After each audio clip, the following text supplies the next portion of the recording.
profecia. Ele lança o livro do meio para o final de 2006, 2007 praticamente, dizendo, olha, o mundo vai colapsar, vai começar nos Estados Unidos pelas hipotecas, desse jeito, e ele fez uma profecia e aconteceu exatamente o que ele falou. Então ele vendeu milhões de livros. Aqui é o momento da bolha imobiliária. Exatamente. Ele cantou a bola, e ele disse as consequências, ele lançou o livro mostrando os porquês. E aí, naquele momento, ele explode e vira uma grande referência mundial, assim. Vocês lembram que eu contei para vocês que quando eu tava na Lehman, quando quebrou, quando teve a quebra, quando teve o estouro da bolha e a quebra da própria Lehman, né?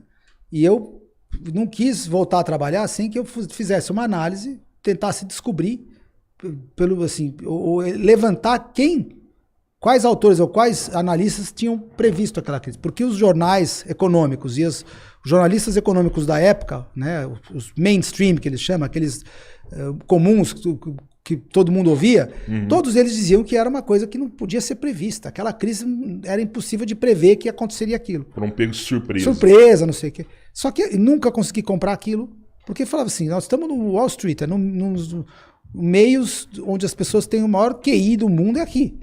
Todos os matemáticos, todo mundo das outras áreas acabou migrando para o mercado financeiro para trabalhar ali por conta da inteligência, experiência. Não é possível que nesse mundo os caras a explicação que o cara vai dar é uma imbecilidade dessa que eu não vou comprar. Eu vou questionar, pelo menos isso. Eu fui pesquisar um dos livros que falava disso, era do Taleb. Depois eu achei o do Robert Prechter, depois eu achei o do australiano Steve Keen, depois eu vi o do Peter Schiff, depois cada um de uma forma encontrou. O Faca tem um conhecimento complementar dessa compreensão toda da complexidade da economia, dos sistemas econômicos, até porque ele trabalhou lá no olho do furacão mesmo. Então é muito divertido pra gente poder contar as coisas que podem acontecer com o mundo aí nos próximos meses e anos. Então, mas você me fala que ele teve uma profecia, mas do que vocês vivem já há tanto tempo, foi uma profecia ou uma excelente leitura de mercado?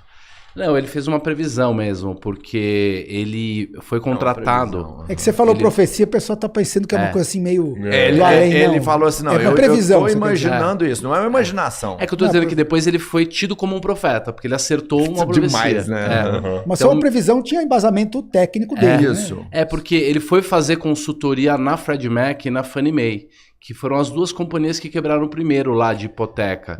E ele fez a conta e ele fez o teste de estresse. Ele fez cálculos de risco e ele testou o que aconteceria com aquelas carteiras num limite. E ele viu que estava tudo quebrado, que eles estavam sentados em cima de um barril de pólvora. Aí mandaram ele embora porque ele falou que ia quebrar. E aí contrataram um ganhador do Nobel, né? Vou lembrar o nome dele daqui a pouquinho. E esse cara foi lá e fez um relatório dizendo que estava tudo bem. Pagando bem que mal tem. Bem, exatamente. Então essa é a hipocrisia. O que o Fox estava falando, as pessoas mais inteligentes estão no mercado financeiro e na economia. Tem 400 PhDs no Fed. O Fed tem 400 PhDs.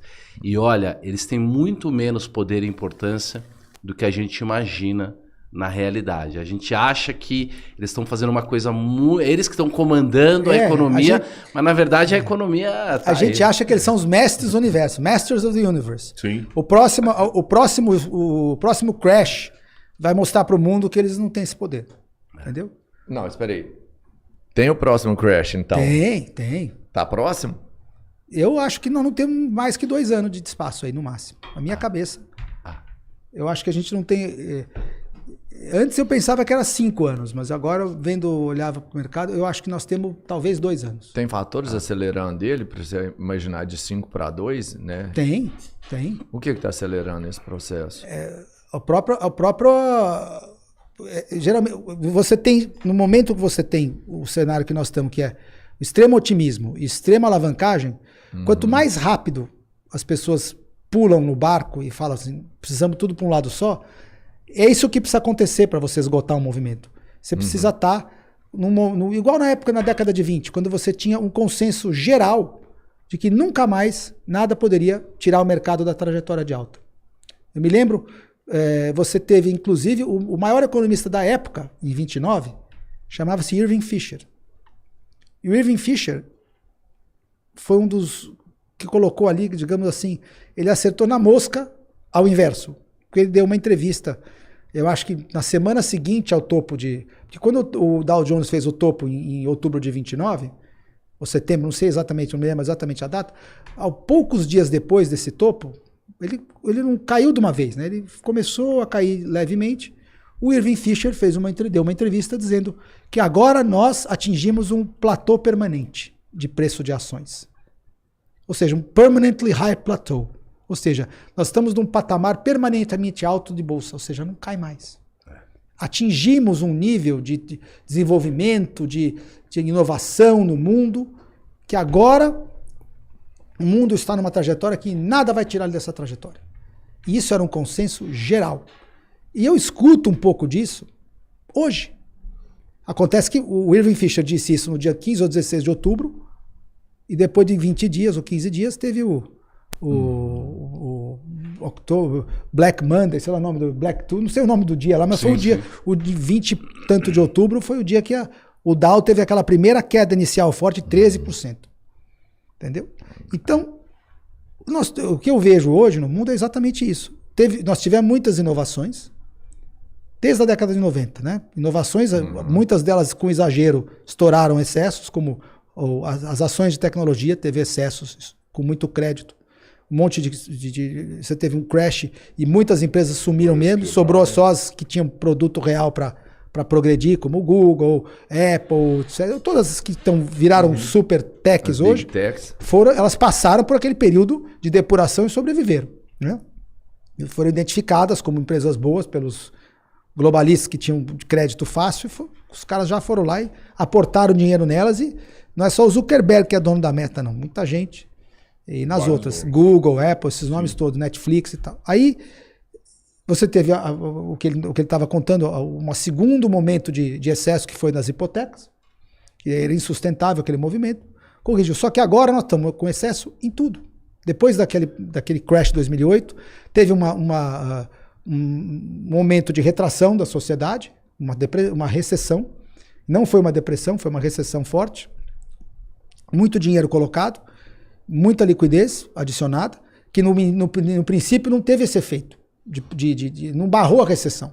O Fed colocou dinheiro no mercado desde o começo de 2008, desde o fim de 2007, começou a colocar dinheiro. Baixou o juro, pôs dinheiro. 2008 inteiro o mercado caindo, ele pondo dinheiro, mas o mercado caindo. Uhum. Porque no fundo não adianta você dar dinheiro para os bancos. Se os bancos não quiserem pôr para andar o dinheiro, não tiverem com otimismo, com confiança para pôr o dinheiro para andar, ele fica empossado. E foi o que aconteceu em 2008. O Fed foi pondo dinheiro e ficou empossado. Ele baixou o juro para zero, o crédito não andava, o dinheiro não saía do caixa dos bancos.